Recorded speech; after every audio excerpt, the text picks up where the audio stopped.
సరే, నిర్గమకాండం 3వ అధ్యాయం 7వ వచనానికి పోతున్నాం ఈ దినం.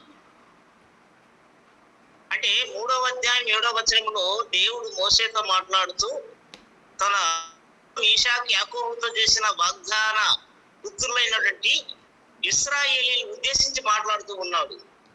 అంటే ఇశ్రాయేలీలు దేవుని ప్రజలు ఎలా అయ్యారంటే అబ్రహాముతో ప్రారంభించబడి ఈషాకు యాకోబు కుమారులైనటువంటి 12 మంది ఇశ్రాయేలీలు. కాబట్టి అక్కడ అబ్రహాముని చెప్పినా లేక నా జనాంగం లేక నా పిల్లలని చెప్పినా ఒకటి. అంటే అబ్రహాం దేవుని కుమారుడు, మరి అబ్రహాం కుమారులందరూ కూడా దేవుని కుమారులే కదా.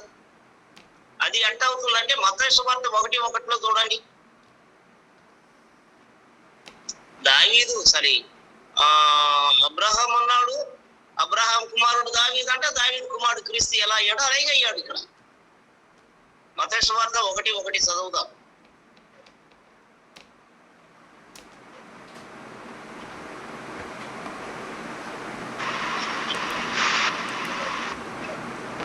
అబ్రహాము కుమారుడైన దావీదు కుమారుడైన యేసుక్రీస్తు వంశావళి. అబ్రహాం కుమారుడు దావీదు కుమారుడైన యేసుక్రీస్తు వంశావళి. మరి అబ్రహాం ఎక్కడ, మరి దావీదు ఎక్కడ, క్రీస్తు ఎక్కడ? కానీ వాళ్ళందరూ కూడా, దావీదు కూడా అబ్రహాం కుమారుడే, క్రీస్తు కూడా అబ్రహాం కుమారుడే. కానీ ఇక్కడ దేవుడు మోషేతో మాట్లాడుతూ నా ప్రజలు అంటున్నారంటే ఈ ఇశ్రాయేలీలు దేవుని ప్రజలు ఎలా అయ్యారనేది ప్రశ్న. మరి ఇశ్రాయేలీలు దేవుని ప్రజలు ఎలా అయ్యారు? దేవుడు అబ్రహాంని పిలిచాడు, ఆయనకి వాగ్దానం చేశాడు. మరి అబ్రహాం సంతానం ఒక సమూహంగా, ఒక సమాజంగా ఏర్పడిన తర్వాత ఆ సమాజాన్ని దేవుడు తన స్వకీయ జనంగా అంగీకరించాడు, తన సొత్తు అయినటువంటి ప్రజలుగా అంగీకరించాడు. అంటే ప్రపంచంలో అప్పటికి అనేక రకాల జాతుల వారు ఉన్నారు, అనేక మంది ప్రజలు ఉన్నారు. అయినా కూడా దేవుడు అబ్రహాంతో చేసిన నిబంధనను బట్టి అబ్రహాం సంతానాన్ని తనకు ప్రజలుగా ఎన్నుకున్నాడు. అదే 7వ వచనం చూస్తూ ఉన్నాం. మరి యెహోవా ఇట్లా నేను ఐగుప్తులో ఉన్న నా ప్రజలు బాధను నిశ్చయముగా చూచి తిని పనులలో తమను కష్టపెట్టు వారిని బట్టి వారు పెట్టిన మొరను వింటిని, వారి దుఃఖమును నాకు తెలిసే ఉన్నది. అంటే దేవుడు ఇశ్రాయేలీని తన ప్రజలని ఎందుకు సంబోధిస్తున్నాడంటే దేవుడు అబ్రహామును ఎన్నుకున్నాడు. అబ్రహాములో నుండి వచ్చినటువంటి ప్రతి సంతానం కూడా దేవుని ప్రజలే. ఇప్పుడు అబ్రహాము దేవుని చేత ఎన్నుకోబడ్డాడు, దేవుడి చేత ఎరగబడ్డాడు, దేవుడు అతన్ని బయటికి తీసుకొచ్చాడు. మరి ఆయన ద్వారా వచ్చినటువంటి సంతానం అందరూ కూడా దేవునికి సొత్తైనటువంటి వారే కదా. మరి ఆ సొత్తైనటువంటి ప్రజల్ని ఐగుప్తులో హింసిస్తున్నారు. ఆ హింసిస్తున్న సందర్భంలో ఈ ఇశ్రాయేలీలు ఏం చేశారంటే దేవునికి మొరపెట్టారు. మరి నిన్న చూసాం, ఎవరు మొరపెట్టినా దేవుడు ఆలకిస్తాడా? మరి ప్రత్యేకంగా ఎవరి ప్రార్థనను ఆలకిస్తాడు లేక ఎవరి మొరను వింటాడనేది ముగించాం నిన్న.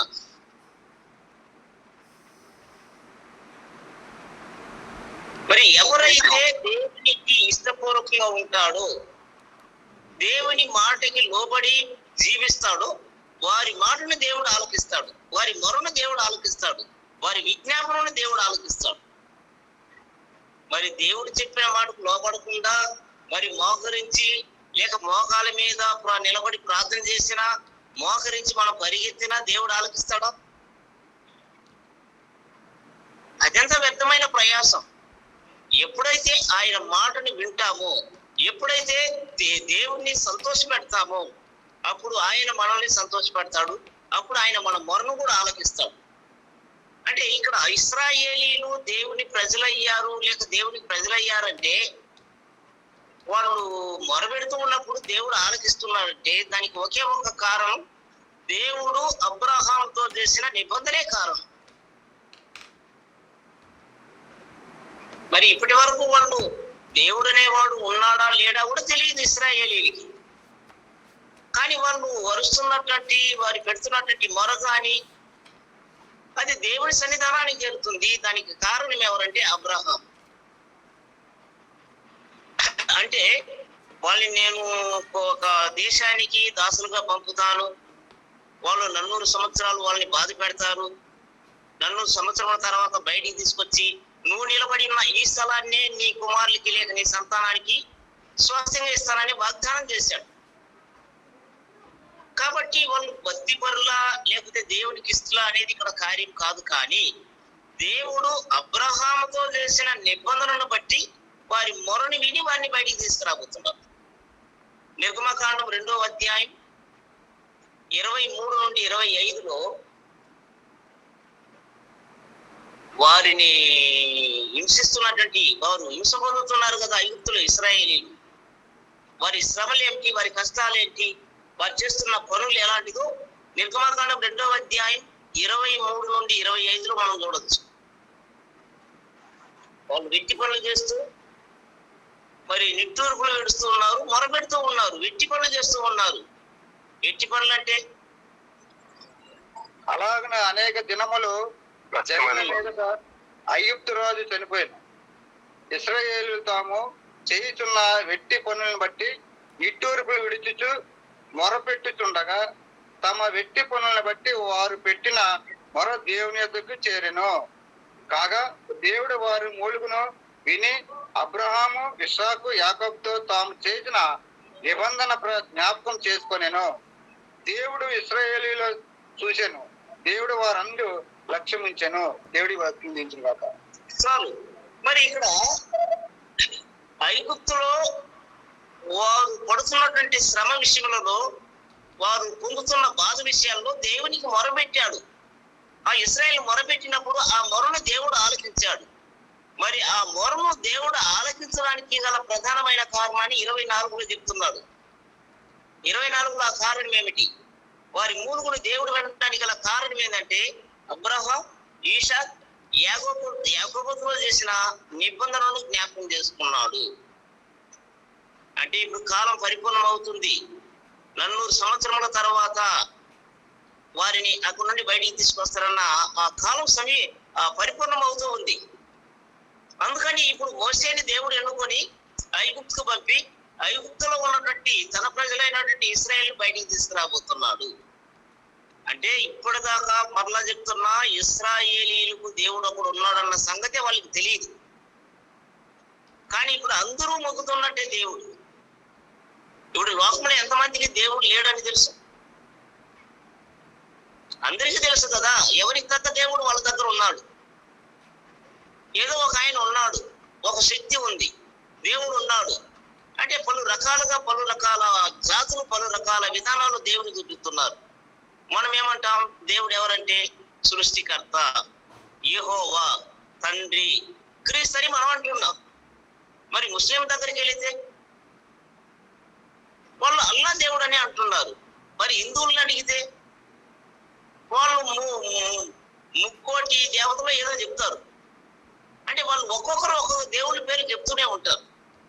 కానీ ఇశ్రాయేలీ దేవుడు ఉన్నాడా అంటే ఉన్నాడు, కానీ అది ఎవరో వాళ్ళకి తెలియదు. కానీ తెలియకపోయినా మొరపెడుతూ ఉంటే ఆ మొరను దేవుడు ఆలకించాడంటే దానికి కారణం ఏంటంటే పితరులతో చేసిన నిబంధనే కారణం. ఆ నిబంధనను జ్ఞాపకం చేసుకుని వారిని బయటికి తీసుకొస్తున్నారు. మరి సృష్టికర్త లేక మన దేవుడు అన్ని జనులకు దేవుడు కాడా? మరి కొన్నేళ్ళ విషయంలో ఏమైంది? అపోస్తుల కార్యం 10వ అధ్యాయంలో కొన్నేళ్ళు అన్యుడా, ఇశ్రాయేలీయుడా? మరి అన్యుడు కూడా దాన ధర్మాలు చేస్తూ ఉన్నప్పుడు దేవుడు అంగీకరించాడు. అంగీకరించి అతన్ని లక్ష్యంలోనికి తీసుకొచ్చాడు. ఒకవేళ అదే పరిసయ్యుల విషయంలో దేవుడు ఏమంటున్నాడు? పరిసయ్యులు దేవుని కుమారులని పిలువబడుతున్నారు, దేవుని ప్రజలని పిలువబడుతున్నారు. కానీ దేవుని చట్టానికి వాళ్ళు ఎప్పుడు కూడా లోబడినటువంటి వారు కాదు. కానీ అన్య జనులుగా ఉన్నటువంటి కొందరు, అంటే కొన్నేళ్ళని వారు దేవుడు ఏం చెప్తున్నాడో ఆ మాట ప్రకారం ప్రవర్తించి దేవుని మెప్పును పొందారు. ఒకవేళ ఇశ్రాయేలీలు కూడా ఏ దేవుడు అనేది తెలియకపోయినా వాళ్ళు దేవుడు ఒకడు ఉన్నాడని మొరపెడుతూ ఉన్నప్పుడు ఆ మొరను దేవుడు ఆలకించాడు. మరి దేవుడు ఆ మొరను ఆలకించడానికి గల కారణం 24లో చూసాం. వారి మూలుగుని విని అబ్రహాము, ఈశాకు, యాకోబుతో చేసిన నిబంధనను జ్ఞాపకం చేసుకొని వారిని ఐగుప్తు దేశంలో నుండి బయటికి తీసుకురాబోతున్నాడు.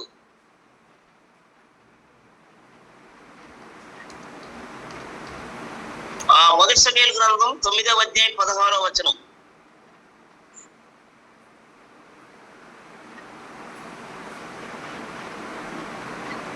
అక్కడ కూడా మొదటి సమూయేలు గ్రంథంలో తన ప్రజలని ఆయన ఎన్నుకున్నాడు. స్వకీయ జనంగా ఎన్నుకున్న తర్వాత వారు మొరపెట్టినప్పుడు వాళ్ళు శత్రువుల చేతుల నుండి దేవుడు విడిపించడానికి ఒక నాయకుడిని ఎన్నుకుంటున్నాడు. మొదటి సమూయేలు గ్రంథం 9వ అధ్యాయం 16వ వచనంలో, ఎట్లనగా నా జనుల మొర నా యొద్దకు వచ్చెను, నేను వారిని దృష్టించి ఉన్నాను. కాగా ఫిలిష్తీయుల చేతిలో నుండి నా జనులను విడిపించుటకై నా జనులైన ఇశ్రాయేలీయుల మీద వారిని అధికారినిగా అభిషేకించుటకు గాను రేపు ఈ వేళకు నేను బెన్యామీను దేశములో నుండి ఒక మనిషిని నీ యొద్దకు రప్పించుదును. చాలు. అంటే దేవుని ప్రజలు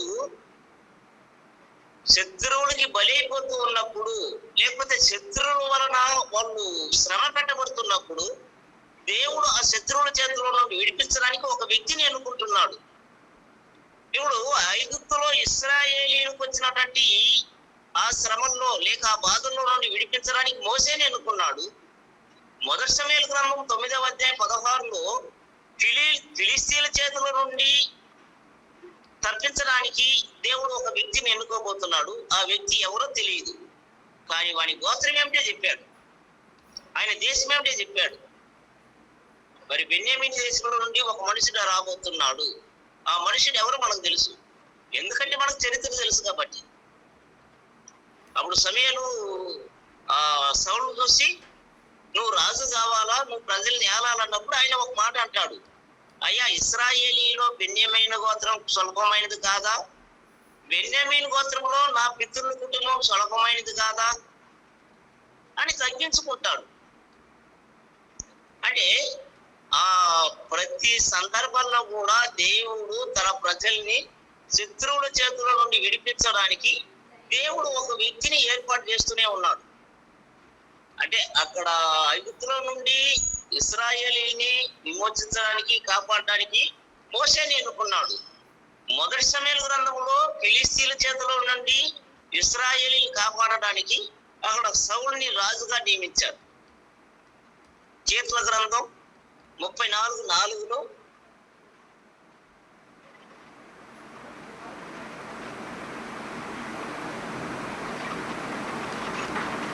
అంటే మనం దేవునికి మొర పెడితే దేవుడు ఆ సమస్యలో నుండి మనల్ని బయటికి తీసుకొస్తాడు, కాపాడుతాడు, రక్షిస్తాడు.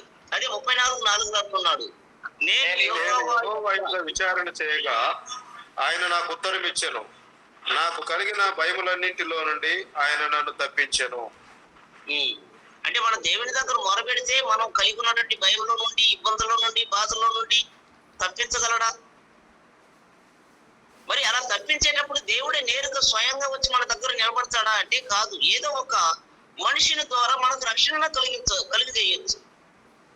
ఇప్పుడు ఫిలిష్తీయుల చేతుల నుండి ఇశ్రాయేలీని, ఐగుప్తీయుల చేతుల నుండి మోసే ద్వారా రక్షించాడు. ఇక్కడ సౌలు ద్వారా రక్షించినట్లే మనం కూడా బాధల్లో ఉన్నప్పుడు మొరపెట్టినప్పుడు దేవుడు ఏదో ఒక వ్యక్తి ద్వారా మనకు సహాయం చేసి మనల్ని రక్షించగలడు. 22వ కీర్తన 24వ వచనంలో,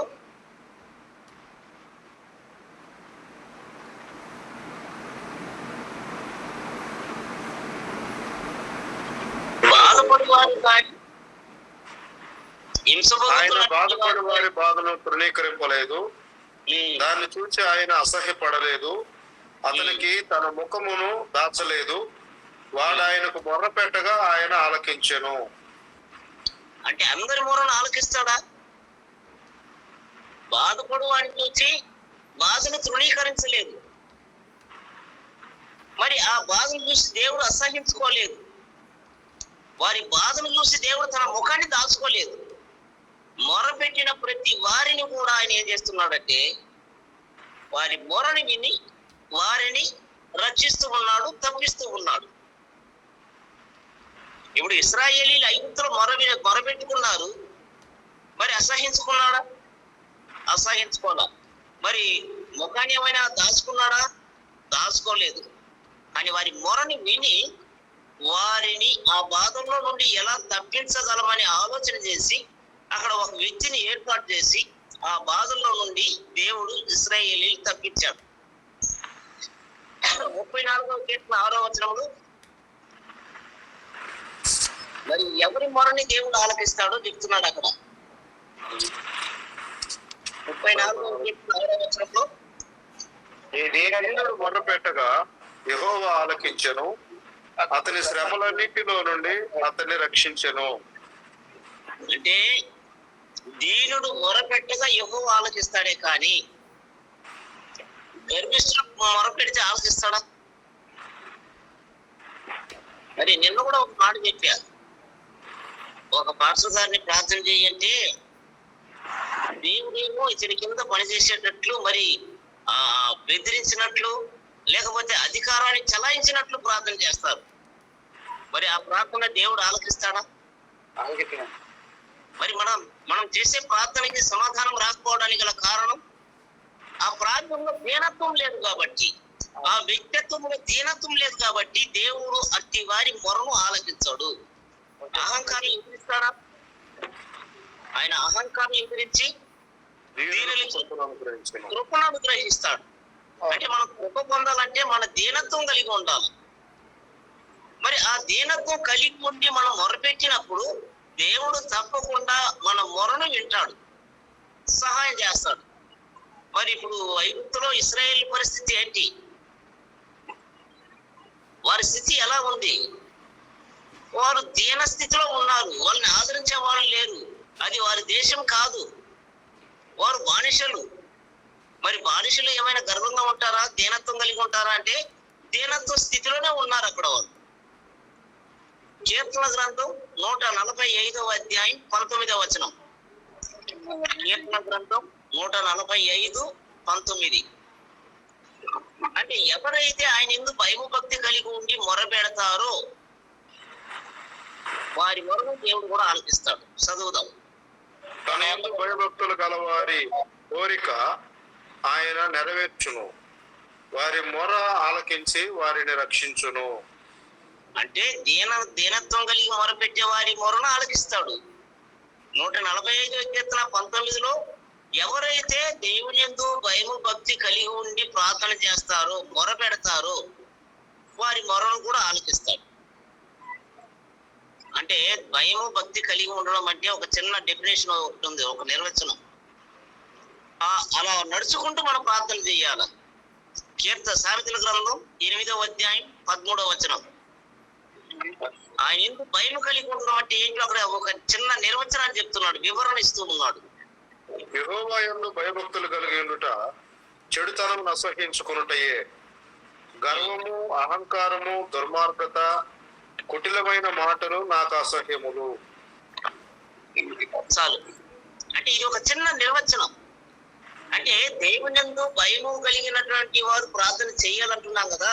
మరి దేవునియందు భయం కలిగి ఉండడం అంటే ఆదివారం ఆరాధనకి వెళ్ళి రావడం, ఆదివారం అయితే తెల్లని వస్త్రాలు వేసుకోవడం, మరి మనం ఎల్లవేళను కూడా శరీర శుద్ధిని అనుసరిస్తూ మరి దేవుడు చెప్పిన ఆ నియమాన్ని విడిచిపెట్టి ఆయన ఆజ్ఞని విడిచిపెట్టి జీవించడమేనా భక్తి, భయం? నేను దేవునియందు భయం కలిగి ఉన్నానంటే నేనేం చేయాలి? మొట్టమొదట కొన్ని చెడ్డ కార్యాలని అసహించుకోవాలా. అలాంటి వాటిలో అహంకారం ఉందా, దుర్మార్గతం ఉందా, కుటిలమైన మాటలు ఉన్నాయా? వీటి అన్నిటినీ పెట్టుకొని నేను దేవునికి మొరపెడితే దేవుడు నా మొర ఆలకిస్తాడా? అప్పుడు 8:13 ఏది చూసాం? యెహోవా యందు భయభక్తులు కలిగి ఉండడం అంటే, ఇంకొకసారి రిపీట్ చేయండి, దాన్ని చదవండి. యెహోవా యందు భయభక్తులు కలిగి ఉండుట చెడుతనం అసహ్యించుకొనుటయే, గర్వము అహంకారము దుర్మార్గత కుటిలమైన మాటలు నాకు అసహ్యములు. అంటే దేవుడు వేటిని అసహించుకుంటున్నాడో వాటిని మనం అసహించుకుంటేనే మనం ఆయన యందు భయం కలిగి ఉన్నట్లు. ఒకవేళ ఆయన అసహించుకుంటున్న దాన్ని మనం హత్తుకొని ప్రేమిస్తే, అలా హత్తుకొని ప్రేమిస్తూ ఉండి నేను దేవుడికి మొరపెడితే నా మొరను ఆలకిస్తాడా దేవుడు? దీనుని యొక్క ప్రార్థన ఆలకిస్తాడు. దేవుని యందు భయము భక్తి కలిగి ఉన్నటువంటి వారి మొరను ఆలకిస్తాడు. అక్కడ 8:13 సామెతలో భయానికి, యెహోవా యందు భయము కలిగి ఉండడానికి చిన్న ఒక నిర్వచనాన్ని చూసాం. అదే భక్తి కాదు. యాకోబు పత్రిక 1వ అధ్యాయం కూడా ఉంది. తండ్రి అయిన దేవుని ఎదుట నిష్కలంకమైన భక్తి ఏది? అది రెఫరెన్స్ తెలియడం లేదు. యాకోబు 1వ అధ్యాయం 27-28 చదవండి. 20 అంటే తండ్రి అయిన దేవుని ఎదుట నిష్కలంకమైన భక్తి ఏదనగా అని స్పాట్ చదవండి. తండ్రి అయిన దేవుని ఎదుట పవిత్రమును నిష్కలంకమునైన భక్తి ఏదనగా దిక్కులేని పిల్లలను విధవరాండ్లను వారి ఇబ్బందిలో పరామర్శించుటయు ఇహలోక మాలిన్యము తనకు అంటకుండా తను తాను కాపాడుకునుటయే. ఇది ఒక భయంకరమైనటువంటి లేఖనంగా కనబడుతూ ఉంది. దాన్ని ఎలాగైనా ఉపయోగించవచ్చు. అంటే వారి ఇబ్బందులను పరామర్శించి వారి ఆశను దోసుకోవడమా భక్తి? లేక ఇహలోక మాలిన్యం తనకు అంటుకుంటూ వారిని పరామర్శించడమా? ఇహలోక మాలిన్యం ఏమిటి? పాప కార్యాలు. మరి పాప కార్యాలు పలు కారణాలు ఉండొచ్చు, పలు రకాలుగా కూడా ఉండొచ్చు. అది భక్తి కాదు. నిష్కలంకమైన భక్తి ఏదంటే దిక్కులేని వారిని, విధవరాలని వారి ఇబ్బందుల్లో మనం పరామర్శించినప్పుడు మనం ఆయన యందు భక్తి కలిగినటువంటి వారంగా ఉంటాం, ఆయన ఎడల భయం కలిగినటువంటి వారంగా ఉంటాం. అప్పుడు దేవుడు మనం మొరపెడితే ఆలకిస్తాడు. మరి ఎంతమంది ఉన్నాము? అందరూ భక్తి పరులమే. అలా కావాలా? మరి యోబు కూడా సాక్ష్యం ఇస్తున్నాడు. నేను విధవరాలికి అన్యాయం చేసి ఉంటే దేవుడు నాకు ప్రతిఫలం ఇచ్చును గాక అంటాడు యోబు ఒక సందర్భంలో. దిక్కులేని వారిని నేను ఒట్టి చేతులతో పంపివేసి ఉంటే దేవుడు నాకు సరైనటువంటి తీర్పు తీర్చును గాక అంటాడు. అంటే యోబు దేవుని యందు భయం భక్తి కలిగి ఉన్నాడు కాబట్టి ఈ యాకోబులో 1వ అధ్యాయం 27-28 చెప్పినట్లు ఆయన విధవరాల్ని పరామర్శించాడు, దిక్కులేని వారిని, దిక్కులేని పిల్లలను కూడా పరామర్శించాడు. అంటే ఒక భక్తి పరుడు అంటే ఇలా ఉండాలని. ఒక భక్తి పరుడు అంటే 8:13 చెడు కార్యాన్ని అసహించుకోవాలా, దుష్టత్వాన్ని విడవాలా, అహంకారాన్ని విడవాలా. మరి వీటన్నిటిని విడిచిపెట్టినప్పుడే వాడే భయము భక్తి కలిగినటువంటి వాడు. అలాంటి వారు మొరపెడితే దేవుడు ఆలకిస్తాడు. మరి ఇలాంటి సమస్త దుర్గుణం కలిగినటువంటి ఒక వ్యక్తి, నేను దేవుని కుమారుణ్ణి, నేను క్రైస్తవుణ్ణి, నేను బోధకుణ్ణి, నా ఇల్లు కూడా క్రైస్తవ కుటుంబమే అనుకుంటే అలాంటి వారి మొరను దేవుడు ఆలోచిస్తాడా? ఆలోచించండి. నా పని మిమ్మల్ని ఆలోచింపజేయడమే కానీ దానికి మించి మరి ఏమి చేయలేదు. అంటే నేను భక్తి లేకుండా దేవునికి మొర పెడితే నా మొరను దేవుడు ఆలకిస్తాడా? ఆలకించడు. మరి నేను ఎప్పటి నుండో ప్రార్థన చేస్తున్నా కానీ నాకు ఏమీ దొరకలేదు. కారణం దేవుడా నేనా? నేనే. నా మొరను ఆయన ఆలకించడం లేదు. మరి మన పాపం దేవునికిని నరులకిని, మనకిని దేవునికిని మధ్య అడ్డగోడగా ఉంది పాపం. మనం ఎంత తొంగి చూసినా దేవుడు మనకు కనబడడు ఆ పాపం పోయేంత వరకు. మరి ప్రవక్తల గ్రంథాల్లో, ఇర్మియా గ్రంథం, యెషయా గ్రంథాల్లో మీ చేతులు రక్తంతో నిండి ఉంది కాబట్టి నేను మీ ముఖాన్ని చూడను, మీరు మీ చేతులు శుభ్రపరచుకోనండి అంటాడు. అంటే చేతిలో ఉన్న రక్తం కాదు. విధవరాల పక్షంలో మీరు న్యాయ తీర్పు తీర్చండి, దిక్కులేని వారిని ఆదరించండి, మరి అక్కరలో కలిగినటువంటి వానికి ఇవ్వండి. అది మీరు చేయలేదు కాబట్టి మీ చేతులు రక్తంతో నిండి ఇవ్వండి. వాళ్ళని దోసుకుంటున్నారు వీళ్ళు. ఇశ్రాయేలీలు ఎలా దోసుకుంటున్నారంటే ఎక్కువ డబ్బులు తీసుకొని చిన్న పడి తెలుసా, కొలత పాత్ర అంటే 1 కేజీ అంటే 1000 గ్రాములు ఇవ్వాలా. వాళ్ళు 1 కేజీ 100 రూపాయలకి అమ్ముతూ 1 కేజీ సరుకు ఇవ్వరు, 780 లేకపోతే 800 గ్రాములు ఇస్తారు. ఇది అన్యాయం కాదు. అలా చేస్తే అలా వారు ఎవరిని చేస్తారంటే దరిద్రుల్ని, పేదవారిని, విధవరాల్ని, దిక్కులేని వారిని అలా తీస్తూ మోసగిస్తున్నారు. అంటే వారి పక్షంలో ఎవరు లేరా అడగడానికి? మనం అనుకుంటాం దిక్కులేని వారికి ఎవరు లేదు వాడిని కొట్టరని. వాడి మీద చెయ్యని చూడు. ఒకవేళ మన వెనక పోలీసులు ఉండొచ్చు, మన వెనక మన బంధువర్గం ఉండొచ్చు, మన వెనక ఎమ్మెల్యేలు ఉండొచ్చు, మంత్రులు ఉండొచ్చు, అయినా దిక్కులేని వారి పక్షంలో ఎవరు లేదని మనం అనుకోకూడదు. అంటే ఈ నరుల కంటే బలం కలిగినటువంటి, శక్తి కలిగినటువంటి దేవుడు వారి పక్షంలో ఉన్నాడు. విధవరాల పక్షంలో తీర్పు తీరుస్తూ ఉన్నది ఎవరు? విధవరాల పక్షంలో, దిక్కులేని వారి పక్షంలో ఉన్నది ఎవరు? దేవుడు. అదే భయము, భక్తి. అంటే దేవుని యందు భక్తి కలిగి ఉండడం అంటే నేను సందా ఇచ్చేయడం భక్తి కాదు, వల్ల కార్యక్రమంలో పాల్గొంటే భక్తి కాదు, ప్రతి ఆదివారం ఆరాధనకి వెళ్ళడం భక్తి కాదు. అంటే అట్టని ఇది చేయకూడదని చెప్పలే నేను. మనం ఇది చేసినప్పుడే అందులో నుండి నేర్చుకుంటున్నాం ఈ కార్యాలు. అంటే మనం చర్చికి వెళ్ళాలా, ఆరాధనకి వెళ్ళాలా, బల్ల కార్యక్రమంలో పాల్గొనాలా, సందా ఇవ్వాలా. ఇలా ఇవ్వడం ద్వారా వాళ్ళు మనకి ఈ కార్యాలని, దేవుని మార్గాన్ని మనకు బోధిస్తారు.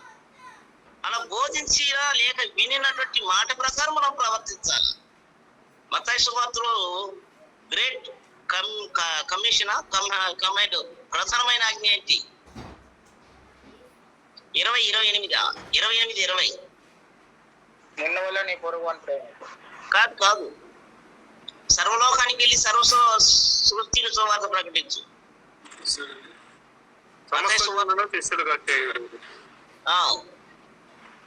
తండ్రి యొక్క, కుమారు యొక్క, పరిశుద్ధాత్మ నామములకు బాప్తిస్మం.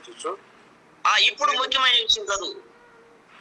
నేను వేటిని మీకు బోధించుతునో వాటన్నింటినీ గైకొనవలెనని వారికి బోధించుడి. అంటే బోధించేటప్పుడు మనం చెప్పాలా? ఏమని? దీన్ని గైకొనాలయ్యా, దీన్ని గైకొనాలమ్మా అని మనం చెప్పాలా. ఒకవేళ మనం అలా చెప్పకపోయినా, విన్నవాళ్ళు గైకొనకపోయినా మనం పరిశీలి లెక్కలోకి వెళ్ళిపోతాం. పరిశీలి పరిస్థితి ఏంటి అర్థమవుతుందా? వాళ్ళు చెప్పడమే కానీ చేస్తారా? వాళ్ళు చిటికిన వేళ్లతో కూడా బరువులు మోయరంట. కానీ మోయిటెక్కిన కానీ బరువుల్ని ప్రజల మీద పెడతారు. కాబట్టి మనం ఆ ఆరాధనకి వెళ్ళినప్పుడు వాళ్ళు బోధిస్తున్నటువంటి ఉపదేశాన్ని మనం విని వాటి ప్రకారం ప్రవర్తించినప్పుడు మనం భక్తి పనులు. ఇప్పుడు నేను ఎలా నేర్పిన భక్తిని, దేవుని భయభక్తులు కలిగి ఉండడం అంటే దిక్కులేని వారిని, విధవరాలని, వారి ఇబ్బందులు పరామర్శించాలా, అది ఒక భక్తి. తర్వాత 8-13 శాంతుల్లో దేవుని ఎదుట భక్తి ఏదంటే భయభక్తులు కలిగి ఉంటా, చెడుతనం సహించుకోవడం, గర్వము, అహంకారము, దుర్మార్గత, కుటిలమైన మాటలు నాకు అసహ్యం. అంటే దేవుడు వేటిని అసహించుకుంటున్నాడో వాటి అన్నిటిని మనం అసహించుకోవడమే భక్తి, భయం. మరి దేవుడు మొర పెట్టే ప్రతి మనిషిని మొరను వింటాడంటే వింటాడు. అందులో ప్రత్యేకంగా ఎక్కువ శాతం ఎవరికి ఆయన రెస్పాన్స్ అంటే ప్రత్యుత్తరం ఇస్తాడంటే ఎవడు దీనుడై ఉండి ప్రార్థన చేస్తే వాని మొర వింటాడు. రెండోది, ఎవళ్ళైతే దేవుని యందు భయభక్తి కలిగి ఉంటారో వారి మొరను ఆలకిస్తాడు. మరి ఇందులో ఏదైనా చెప్పొచ్చు. మనం 8వ వచనానికి పోదాం. అంటే ఐగుప్తులో ఉన్న ఇశ్రాయేలు మొరపెట్టారు. ఆ మొరను దేవుడు ఆలకించాడు. ఆలకించి వారి ఆ శ్రమల్లో నుండి, ఇబ్బందుల నుండి వారిని బయటికి తీసుకురావడానికి దేవుడు ఒక వ్యక్తిని ఏర్పాటు చేసుకున్నాడు. కానీ ఈ దినాల్లో మన పరిస్థితిని చూసాం. మనం మొరపెట్టేటప్పుడు, మొరపెట్టడానికి ముందు మనం ఎలా ఉంటే దేవుడు మన ప్రార్థన లేక మన మొరను ఆలకిస్తాడంటే, ఒకటి దీనత్వం కలిగి ఉండాలి, 2 దేవుని యందు భయము భక్తి కలిగి ఉండాలి. అలాంటి వారి ప్రార్థనే దేవుడు ఆలకిస్తాడు. కానీ ఒకవేళ అలా లేకపోతే దేవుడు ఆలకించడు. మనం సత్యంత వరకు ప్రార్థన చేయడమే కానీ దాని రుచి కానీ దానివల్ల ప్రయోజనం కానీ మనం పొందకపోవచ్చు. 8వ వచనానికి పోదు. 8వ వచనంలో, కాబట్టి ఐగుప్తుల చేతిలో నుండి వారిని విడిపించుటకును ఆ దేశంలో నుండి విశాలమైన మంచి దేశములకు, అనగా కనానీయులకు, ఇగ్వీయులకు, హిత్తీయులకు, అమోరీయులకు, పెరిజీయులకు, యెబూసీయులకు, దీర్ఘశాయన పాలు తేనెలు ప్రవహించు దేశములకు వారిని నడిపించుటకు దిగి వచ్చి ఉన్నాము అన్నాడు. అంటే ఇప్పుడు ఇశ్రాయేలీని పాలు తేనెలు ప్రవహించే దేశానికి నడిపించడానికి దేవుడు ఎక్కడి నుండి వచ్చున్నాడు? దిగి వచ్చాడంటే ఎక్కడో పై నుండి కిందికి దిగి ఉండాలి. అంటే ఆయన దిగి వచ్చాడంటే పై నుండి కిందికి దిగి వచ్చి ఉండాలి. మరి పైన ఎక్కడి నుండి వచ్చుంటాడు? ఆయన పరలోకంలో నుండి ఆయన దిగి వచ్చాడు. మరి దేవుడే దిగి వచ్చాడా అంటే మనకు గత పాఠాల్లో చూసాం. దేవుని ఏ నరుడు ఎప్పుడు కూడా చూడలేదు. కాకపోతే దేవుని కార్యాన్ని జరిగించడానికి దేవుడు తన దూతలకి అధికారం ఇచ్చి భూమి మీద పంపుతున్నాడు. అప్పుడు ఈ 8వ వచనంలో నేను దిగి వచ్చినానని దేవుడిలాగా చెప్తూ ఉన్నా, దేవుని అధికారం పొంది వచ్చినటువంటి ఒక దూతే అది కానీ దేవుడు కాదు. సరే, కీర్తన గ్రంథం 12వ అధ్యాయం 5వ వచనం.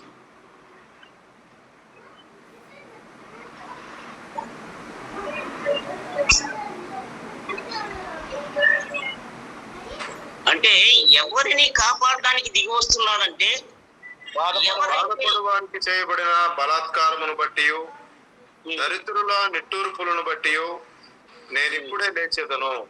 రక్షణను కోరుకుని వారికి నేను రక్షణ కలుగజేసేదను అని యెహోవా సెలవిచ్చుచున్నాడు.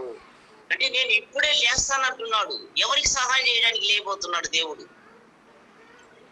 బాధపడు వారికి చేయబడిన బలాత్కారమును బట్టి, దరిద్రుల నిట్టూర్పును బట్టి దేవుడు వారికి రక్షణ కలుగజేయడానికి ఇప్పుడే లేవబోతున్నాడు, ఇప్పుడే దిగి రాబోతున్నాడు. అంటే ఇప్పుడు నిర్గమకాండం 3వ అధ్యాయం 8వ వచనంలో వారి నిట్టూర్పును బట్టి దేవుడు దిగి వచ్చాడు, వారిని రక్షించడానికి వచ్చాడు. అంటే కీర్తన గ్రంథం 12వ అధ్యాయం 5వ వచనం కూడా అదే కదా చెప్తున్నాడు. మరి ఆయన దేనికి లేస్తూ ఉన్నాడు? రక్షించడానికా?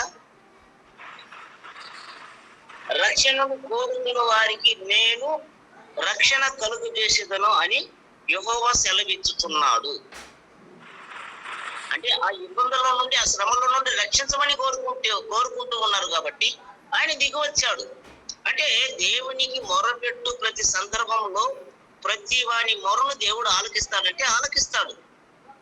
1 or 2 times ఎక్స్క్యూజ్ మనం ఏమైనా ఉంది, కానీ పాపుల ప్రార్థన మొరను కూడా ఆలకిస్తాడు దేవుడు. కానీ అదే సందర్భంలో పాపుల ప్రార్థనను దేవుడు ఆలకించడని చెప్తాడు. ఫస్ట్ టైం ఆలకిస్తాడు. ఒక మనిషి ఒక వ్యక్తి దగ్గర ఎన్నిసార్లు మోసపోతాడు? First time మోసపోతాడా? నువ్వు మోసం చేస్తావంటావా? ఫస్ట్ టైం మొదటిసారికి చెప్పం, రెండోసారి, మూడోసారి రే నువ్వు మోసగాడివి అని కనిపెడతాం. దేవుడు కూడా అదే కోణంలోనే ఉన్నాడు. ఒక పాపి ప్రార్థన చేస్తే దేవుడు ఆలకించడా? తండ్రి నా పాపమును క్షమించండి క్షమించడా? అట్టని పాపుల మొరను దేవుడు ఆలకించడనే దాని అర్థం. ఆలకిస్తాడు. తండ్రి నా పాపాన్ని క్షమించని నేను పదే పాపం చేస్తే, నేను పదే పాపం చేస్తే దేవుడు నా మొరను ఆలకిస్తాడంటే ఆలకించడానికి అవకాశమే లేదంటున్నాడు దేవుడు. అక్కడ ఆ సందర్భాన్ని బట్టి దేవుడు పాపుల మొరను ఆలకించాడు. అంటే ఫస్ట్ టైం నేను పాపం చేసేసాను, నేను దేవునికి మొరపెడతా, నా పాపంలో నుండి నన్ను తప్పించు అని వేడుకుంటా, నన్ను దేవుడు తప్పిస్తాడు. తప్పించిన తర్వాత కూడా అదే కార్యక్రమంలో ఉంటే, అదే కార్యక్రమంలో ఉండి తండ్రి నన్ను పాపంలో నుండి తప్పించండి తప్పిస్తాడా? తప్పించడు. అంటే చాలా మంది ఏమంటారంటే దేవుడు పాపుల మొరను ఆలకించడు. ఫస్ట్ టైం కాదు, పదే పాపం చేసి ప్రార్థన చేస్తే ఆ ప్రార్థనను దేవుడు ఆలకించడు.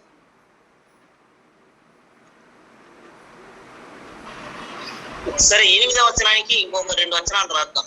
టైం అయిందో? టైం అవుతూ ఉంది. అపోస్తుల కార్యం 7వ అధ్యాయం 33-34. మరి ఎందుకు దిగి వచ్చున్నాడో ఆయన చెప్తున్నాడు అక్కడ. అపోస్తుల కార్యం 7వ అధ్యాయం 33-34లో వారిని విడిపించుటకు దిగి వచ్చి ఉన్నాను అంటున్నాడు దేవుడు. 7:33-34. అందుకు ప్రభువు, నీ చెప్పులు విడువము, నీవు నిలిచి ఉన్న చోటు పరిశుద్ధ భూమి. ఐగుప్తులో నున్న నా ప్రజల దురవస్థను నేను నిదానించి చూచి తిని, వారి మూలుగును వింటిని, వారిని విడిపించుటకు దిగి వచ్చి ఉన్నాను. రమ్ము, నేనిప్పుడు నిన్ను ఐగుప్తునకు పంపుదునని అతనితో చెప్పాను.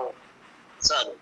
అంటే దేవుడు ఎందుకు దిగి వచ్చాడంటే ఇశ్రాయేలీల్ని ఐగుప్తు యొక్క శ్రమంలో నుండి, బాధల్లో నుండి విడిపించడానికి దిగి వచ్చిన్నాడు. ఇప్పుడు దేవునికి ఒక సహాయం చేసే ఒక సహకారి కావాలా. ఆ సహకారి ఎవరంటే మోషే. మోషే, నువ్వు రా, నిన్ను పంపుతాను, వారిని ఐగుప్తు దేశంలో నుండి విమోచించమంటున్నాడు. ఆదికాండం 50-24. మరి అక్కడ యోసేపు కూడా నమ్మకం కలిగి ఉంది, నేను చనిపోతా. యోసేపు తన సహోదరులను చూచి, నేను చనిపోతున్నాను, దేవుడు నిశ్చయముగా మిమ్మల్ని చూడవచ్చి ఈ దేశములో నుండి తాను అబ్రహాము, ఇస్సాకు, యాకోబులతో ప్రమాణము చేసి ఇచ్చిన దేశమునకు మిమ్మల్ని తీసుకొని పోవునని చెప్పాను. మరి ఈ యోసేపు కూడా నమ్మకం ఉందా? నేను సచ్చినా కూడా దేవుడు అబ్రహాం, ఇస్సాకు, యాకోబులతో చేసిన ఆ ప్రమాణాన్ని మేరకుండా మరలా వచ్చి మిమ్మల్ని తీసుకుపోతాడయ్యా, అప్పుడు మీరు నన్ను కూడా తీసుకొని అన్నాడు అనమాట. అంటే దేవుడు అబ్రహాం, ఇస్సాకు, యాకోబులతో ఏమని ప్రమాణం చేశాడు? ఆదికాండం 15-14. ఇక్కడ ఐగుప్తులో జరగబోయే సంభవాన్ని ముందుగానే అబ్రహాంకి చెప్పాడు. అక్కడ వారు 400 ఏళ్ళు వీరిని శ్రమ పెట్టుదురు, వారు ఎవరికి దాసులగుదురో ఆ జనములకు నేను తీర్చుదును, తర్వాత వారు మిక్కిలి ఆశతో బయలుదేరి వచ్చేదారు. మరి వాళ్ళు ఐగుప్తులో పెట్టినప్పుడు మంచి ఆస్తితో బయలుదేరారా? వెండి బంగారాలు ఇచ్చి సాగనంపారు. అయ్యా, మీ దేశానికి మీరు వెళ్ళిపోండి, మీరు మీ దేవుడిని సేవించడానికి వెళ్ళండి. నాకు కుదరదు, ఇంకా 2 కేజీలు బంగారం కావాలన్నా 2 కేజీలు కూడా ఇచ్చి పంపుకుంటారు. వాళ్ళు ఎంత ఆలస్యం చేస్తే అంత నరకాన్ని చూపిస్తున్నాడు దేవుడు ఆ దేశంలో, ఐగుప్తులో జ్యేష్ఠ సంహారం. అప్పుడు ఆదికాండం 15-14 అబ్రహాంతోనే ఏమన్నాడంటే, వీళ్ళు ఐగుప్తులో 400 సంవత్సరాలు ఉంటారు. ఆ 400 సంవత్సరాలు ఐగుప్తీయులు వీళ్ళకి శ్రమ పెడతారు. తర్వాత నేను వచ్చి వారిని అక్కడి నుండి తోలుకుపోయి మీరు ఎక్కడైతే నిలబడి ఉన్నారో ఇప్పుడు అదే భూమిని నేను స్వాస్థ్యంగా ఇస్తానని చెప్పారు. ఇదే ప్రమాణం. ఆదికాండం 15-14 రాశారా? నిర్గమకాండం 13-5. నిర్గమకాండం 13-5 యెహోవా నీకిచ్చితనని నీ పితరులతో ప్రమాణం చేసినట్లు కనానీయులకు, హిత్తీయులకు, అమోరీయులకు, హివ్వీయులకు, యెబూసీయులకు నివాస స్థానమై ఉండు పాలు తేనెలు ప్రవహించు దేశమునకు నిన్ను రప్పించిన తరువాత నీవు ఈ ఆచారమును ఈ నెలలోనే జరుపుకొనవలెను.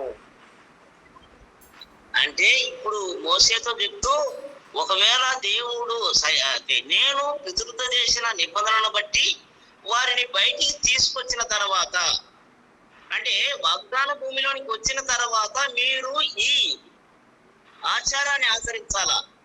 ఏ ఆచారం అది? అపచారం. అది ఏ ఆచారం? ఇదే నెలలో అంటున్నాడు. అది ఏ నెల? మొదటి నెల, అబీబీ నెల. అబీబీ నెల చేసే పండుగ గురించి మాట్లాడుతున్నాడు అక్కడ. ప్రభుత్వమైతే ఆ ఆచారం ఏమిటో రేపటికి ప్రారంభిద్దాం. ఓర్పుతో విన్న మీ అందరికి కూడా వందనాలు తెలుపుకుంటూ ముగించుకుంటూ ఉన్నాను.